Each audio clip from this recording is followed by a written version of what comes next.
महाराष्ट्रातील अंशतः अनुदानित शिक्षक शिक्षकेतर बंधू आणि भगिनींनो नमस्कार। काल दिवसभर मंत्रालयात होतो। संतोष वागणे शिक्षक समन्वय संघाच्या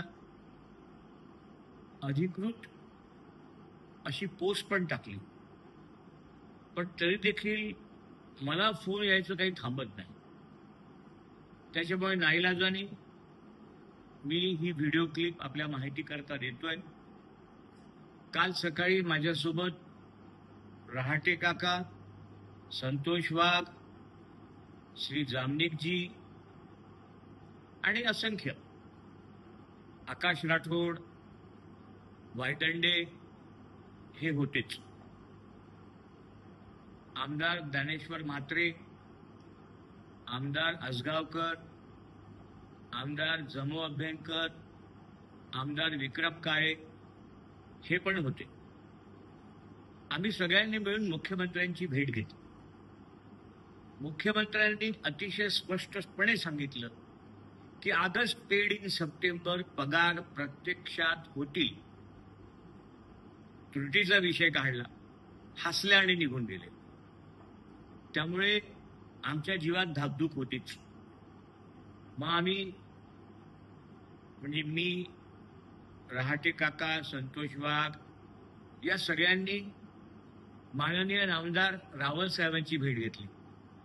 त्यांच्या 4 शाळा आहेत, त्यांना तो प्रश्न व्यवस्थित माहिती होता। त्यांनी त्रुटीचा विषय गिरीश महाजन यांना फोन करून सांगितला आणि त्यांना सांगितलं की तुमच्याकडे म्हात्रे साहेब आणि श्रीकांत देशपांडे येत आहेत, तुम्ही त्यांचं समाधान करा, त्रुटीला न्याय द्या। मग ज्ञानेश्वर खान म्हात्रे, मी, परत तुमचे सगळे प्रतिनिधी आम्ही गिरीश महाजन साहेबांकडे गेलो। गिरीश महाजन साहेबांनी तात्काळ देओल साहेबांना आणि समीर सावंत यांना बोलावून घेतलं। तिथं जवळपास अर्धा तास चर्चा झाली। त्या चर्चेत श्री देओल आणि श्री सावंत यांनी मान्य केलं की हा अन्याय आहे, त्रुटीचा टप्पा द्यायला पाहिजे। त्या दृष्टीने गिरीश महाजन यांनी सांगितलं की त्रुटीचा टप्पा तुम्हाला मिळेल। त्यासाठी आत्ता जो शासन निर्णय निघतो आहे त्याच्यात तो मुद्दा असेल का, तर त्याच्यात तो मुद्दा कदाचित राहणार नाही, त्यात ठेवण्याचा प्रयत्न करतोय। पण जर कदाचित नसेल तर शुद्धीपत्रक काढून त्रुटीच्या मुद्द्याला न्याय देण्यात येईल असं स्पष्ट त्या बैठकीत ठरलं।